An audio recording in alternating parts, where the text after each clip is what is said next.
What's up, guys, and welcome to the Norushen Normal Mode Raid Guide. As always in these normal mode guides, the abilities will be scrolling above my head, so if you want to take a look at those, please feel free to do so. Once the video is done, if you want to go back through and pause it to read anything particularly, or to see how we handled any different mechanics, go ahead. But let's get right into this one. This one is your first real heal check, and DPS check, really. This is going to be where you the first two bosses are a little bit face roll. This boss is going to take some time. It's going to take a little bit of work and a little bit of output from your raid group.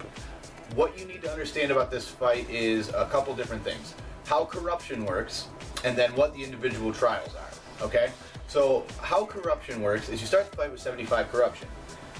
For every corruption that you have, you do that much % less damage to the boss. So you start out doing pretty much no damage to the boss, right? I mean, you still want to do damage on them because all the damage helps, especially going into the burn phase. But the nice thing that Blizzard's done here is they've almost made it so that your ad priority also benefits your inner scumbag, so to speak. So as a DPS, your job is, as soon as there's ads up, you kill those ads. Those are the most important things. Those ads must die.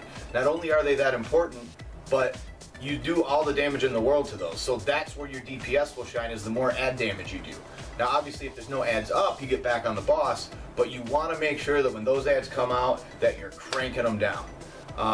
The other thing with those ads is you want to interrupt expel corruption, and there's a couple different things that you need to set up as a raid team to get this boss down.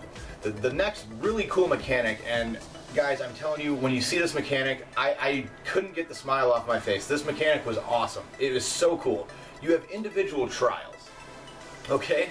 So a tank, a healer, and a DPS all have individual trials that they have to accomplish if they go down underneath to get rid of their corruption, okay? Once you complete your trial, you can go back up and you'll have 0 corruption, so you're doing full damage to the boss.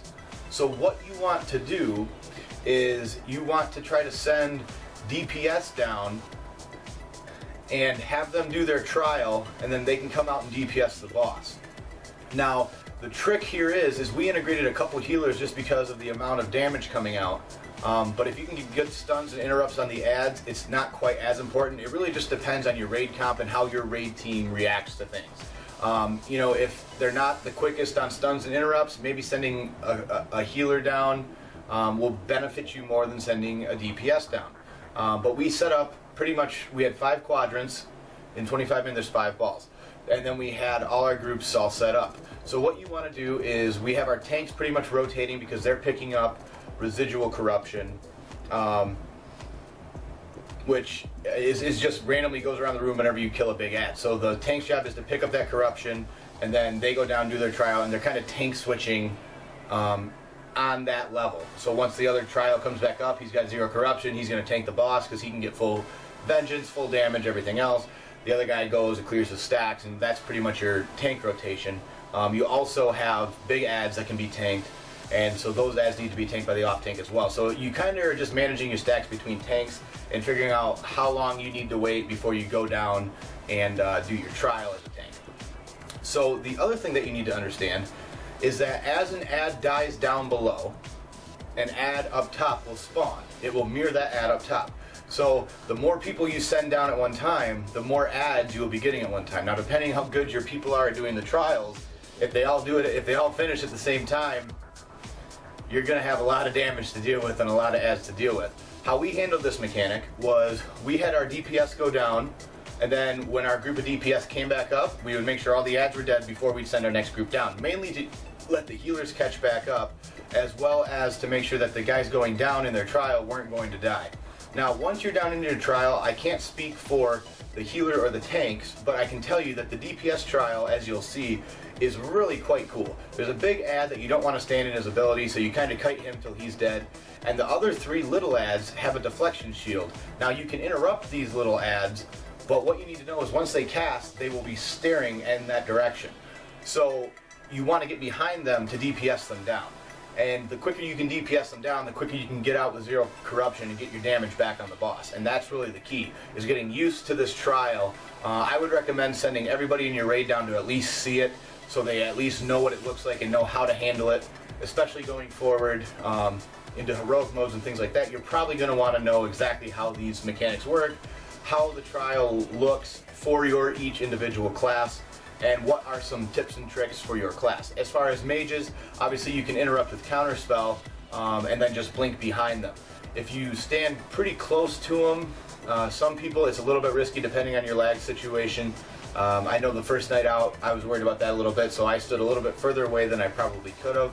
But like I said, once they cast in an area, you just get around behind them and DPS them down. And then once all three of them are gone, you get out. It'll port you immediately back out.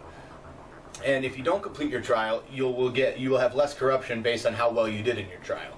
So the goal is obviously get the trial done as fast as you can, do it right, so that way you're being 100% more productive.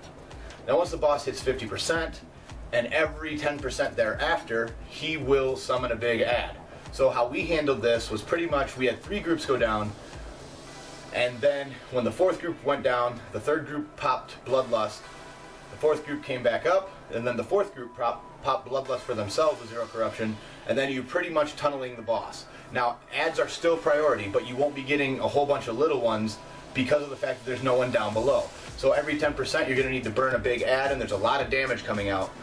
So your healers need to, cycle their cooldowns, all your raid cooldowns. This is where you're going to be using them. This is where you're popping lust, all that stuff, and then you're just burning the boss down. It then becomes a race against who can kill who faster. I can't wait to see this fight in heroic. I think this fight is going to be epic on heroic. But I wanted to show you guys this normal mode guide. Again, if you have any other questions about any of the other abilities, go ahead and leave them in the comments below. As always, thank you for watching, and we'll see you in the next.